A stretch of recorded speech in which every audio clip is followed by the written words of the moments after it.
दोस्तों स्वागत है आप सभी का एक नई वीडियो से from Dublin the capital and the largest city of the Republic of Ireland which is a country north western Europe जिसे एमरल्ड आइल भी कहा जाता है for its lush green landscapes and rolling hills. 50 lakh से थोड़ी ज्यादा पॉपुलेशन का ये देश रिपब्लिक ऑफ आयरलैंड पड़ता है यूरोप के थर्ड लार्जेस्ट आइलैंड पे जिसका नाम है आयरलैंड। और इससे पहले कि हम आज की वीडियो में चल के डबलिन सिटी और इस देश को एक्सप्लोर करें, इस आइलैंड और इस देश की ज्योग्राफी को समझना जरूरी है। यूरोप के नॉर्थ वेस्ट में पड़ने वाला ये आइलैंड जिसका नाम है ऑब्वियसली आयरलैंड, ग्रेट ब्रिटेन और आइसलैंड के बाद यूरोप का तीसरा सबसे बड़ा आइलैंड है and is separated from Great Britain by the Irish Sea. Interestingly ये एक ही आइलैंड दो अलग अलग कंट्रीज या पॉलिटिकल एंटिटीज में डिवाइडेड है, यानी कि आयरलैंड डिवाइडेड है द रिपब्लिक ऑफ आयरलैंड जिधर हम आज की वीडियो में है और जो कि एक इंडिपेंडेंट कंट्री है, और इसके नॉर्थ में है नदर्न आइलैंड जो कि पड़ता है यूनाइटेड किंगडम यानी कि यूके में। और इसी वजह से रिपब्लिक ऑफ आयरलैंड अपनी इकलौती बॉर्डर शेयर करता है नदर्न आयरलैंड से। आप लोगों को मैं एक बार फिर से रिमाइंड करा दूं कि ग्रेट ब्रिटेन यूरोप का एक आइलैंड है जिसमें 3 कंट्रीज आती है, यानी कि इंग्लैंड, वेल्स और स्कॉटलैंड। साथ ही में यूनाइटेड किंगडम यानी कि यूके भी एक कंट्री मानी जाती है जिसमें ग्रेट ब्रिटेन और उसकी तीनों कंट्रीज और साथ में नदर्न आइलैंड को इंक्लूड किया जाता है। लेकिन रिपब्लिक ऑफ आयरलैंड ना ही ग्रेट ब्रिटेन का पार्ट है और ना ही यूके का। अगर हम इस पूरे आइलैंड जिसका नाम आयरलैंड है के एरिया की बात करें तो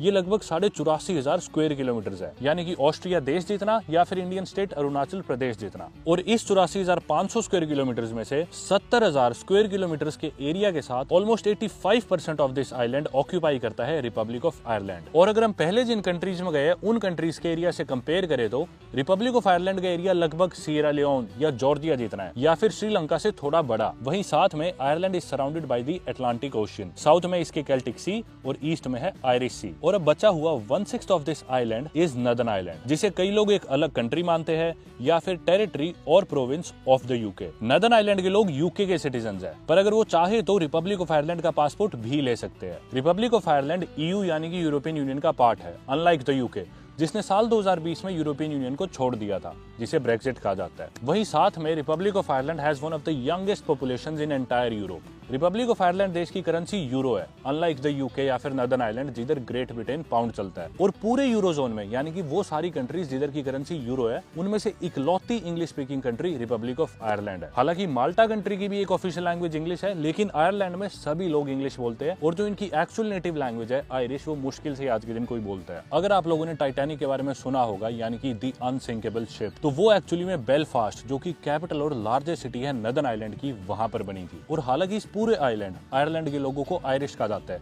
ये सभी लोग सेम कल्चर फॉलो करते हैं, सेम गेलिक लैंग्वेज बोला करते थे और ये आयरिश लोग अपनी स्टोरी टेलिंग, म्यूजिक और डांस के लिए मशहूर